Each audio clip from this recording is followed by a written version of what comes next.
Binisita ni Pangulong Aquino ang mga apektado ng lindol sa Bohol at sa Cebu. Tiniyak niyang maaabutan ng tulong ang mga biktima ng sakuna. Mula sa tanggapan ng NDRRMC na Katutok Live, si Ian Cruz. Ian.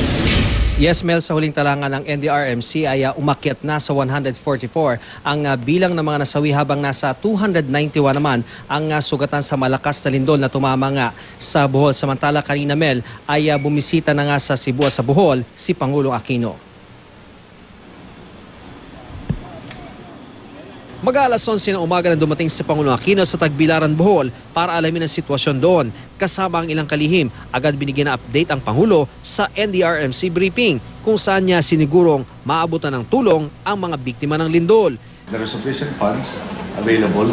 There are sufficient items, goods, materials for all of those who have evacuated. I think everybody has been doing what they're supposed to do. Pero may hindi nagustuhan ang Pangulo. Ilan na na-record yun na aftershocks? 844, parang wow. How many of the 844 can be felt?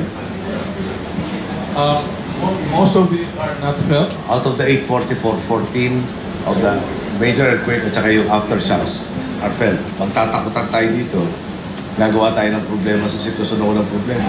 Magpapanik buying tayo. Pinangunahan din ng Pangulo ang pamimigay ng relief goods sa Don Carlos P. Garcia Sports Complex. 800 pamilya ang pansamantalang tumutuloy sa Grandstand o halos 5,000 katao. Sa Cebu, ininspeksyon ni Pinoy ang mga pinsala sa loob ng Capitol Building at iba pang tanggapan ng lokal na pamahalaan. Binisita rin ng Pangulo ang Basilica Minore del Santo Niño kung saan bumagsak ang kampana.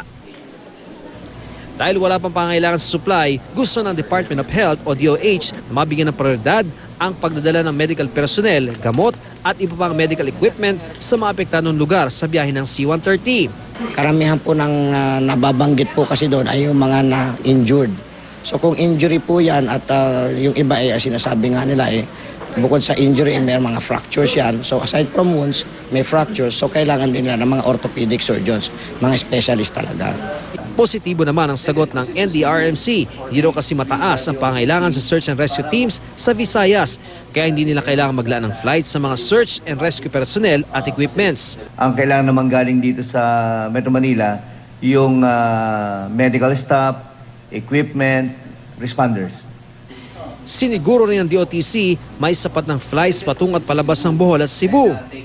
Ang mga kargo ng araw na inilaan para sa mga kailangan dalhin sa apektadong lugar, libre na.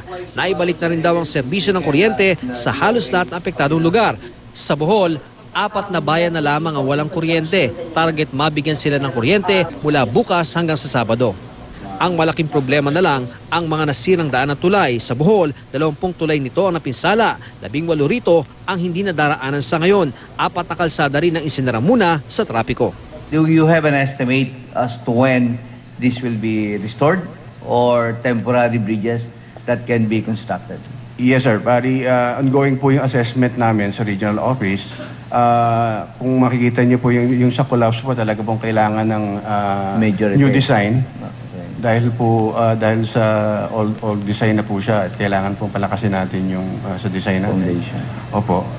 And kailangan din po yung tama nga po, yung dadaanan pong temporary. Pinag-aaralan na po. Mel, sa pinakahuling briefing dito sa NDRRMC, bukod dun sa umakyat na bilang ng mga nasawi at mga sugatan ng notable, Mel, mayroong 23 missing person doon sa lalawigan ng Bohol. Kaya naman bukas, Mel, sa pagbiyahe ng umaga ng C-130 mula rito sa Maynila at papunta sa Tagbilaran ay magbibigay doon ng slot para sa mga membro ng mga search and rescue team upang makatulong nga sila sa paghahanap doon sa mga patuloy pa rin mga nawawala sa lalawigan ng Bohol. Balik sa iyo, Mel. Maraming salamat sa iyo, Ian Cruz.